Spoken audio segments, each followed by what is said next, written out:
Hey there, I'm author Sarah A. Chrisman. And I'm Gabriel Chrisman. And got an exciting, very exciting announcement.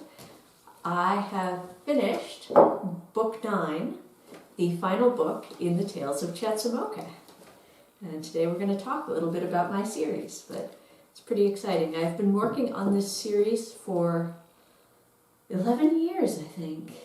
Yeah, over a decade. A long time. And I finally finished the conclusion. Now this isn't going to be the last book I'll ever write. I'm going to keep writing, but this is the last one in the Chetzemoka series. So, it's pretty exciting. Definitely.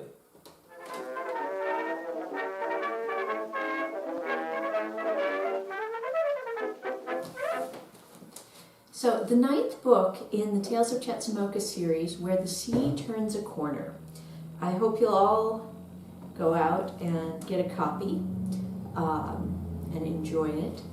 This one is focused on Sophie, who we first met in book 4 as a little girl, and now she's grown up at this point. And it's also it's focused on her, and it's also focused on the romance that's been going on between Silas and McCoy, that's been sort of dragging its feet through the whole series. Simmering along, and now they finally get together.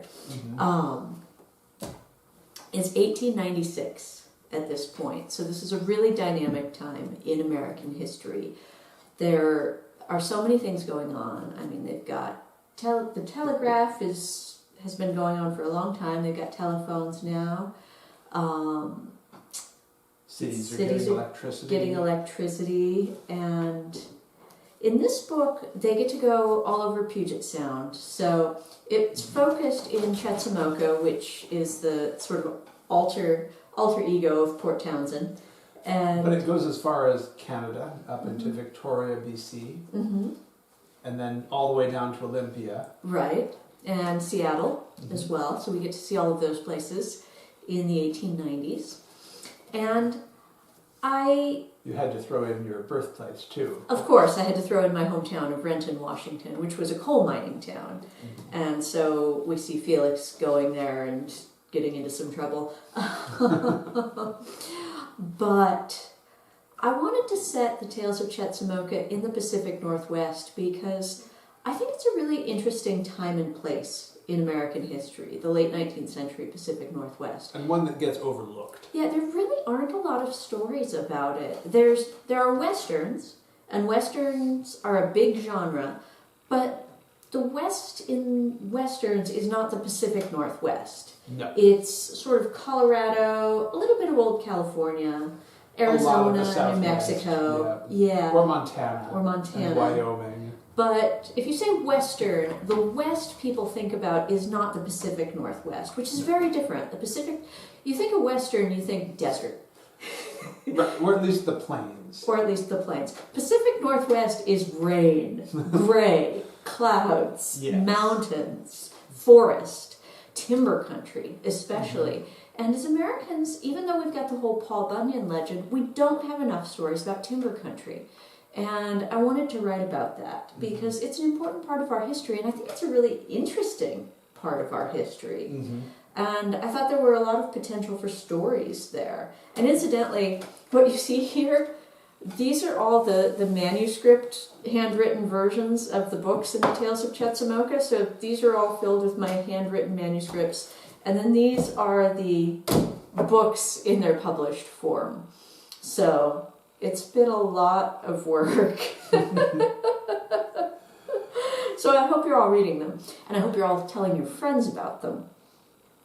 These books, and if you just have to give an elevator spiel to someone who you're introducing to the books for the first time, these books are, when you boil them all down, they're all about hope, and they're about friends.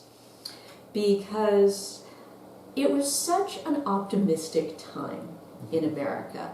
The late 19th century was a time when everything was changing really, really fast. I mean, if you think things have been changing within our lifetime, nothing.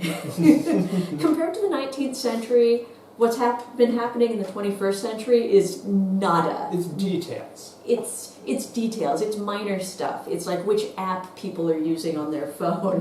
The 19th century, you go from hand-dug wells to telephones in people's houses.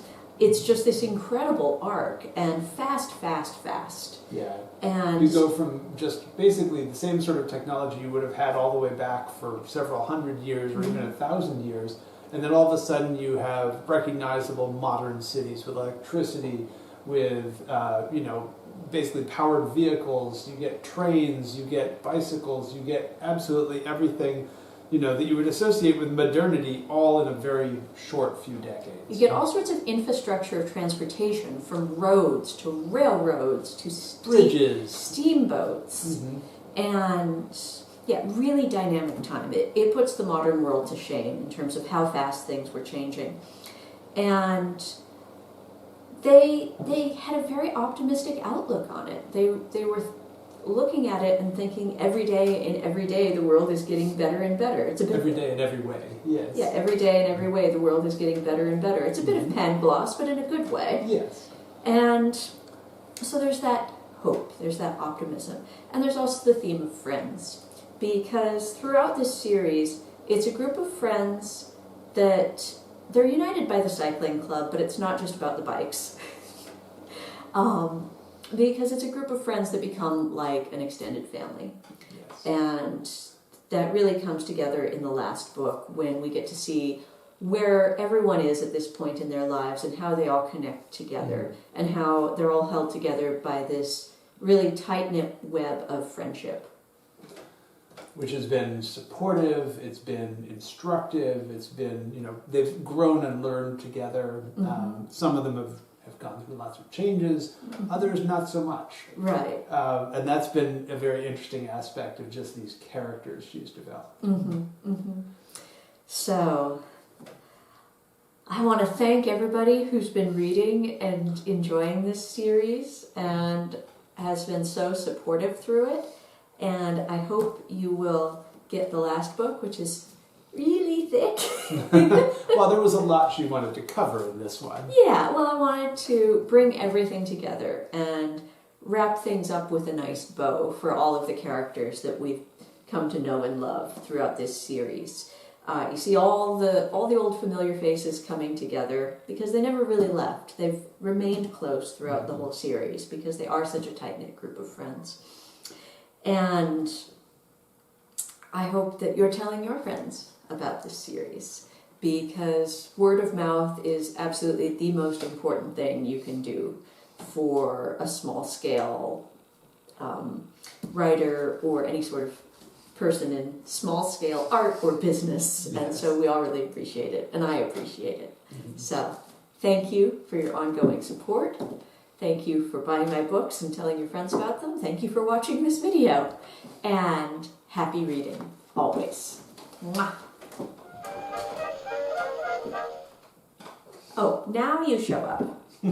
Now you show up to drink the milk. Okay, fine. You can drink the milk. I was hoping you would help me advertise it. Okay. Happy reading, everybody.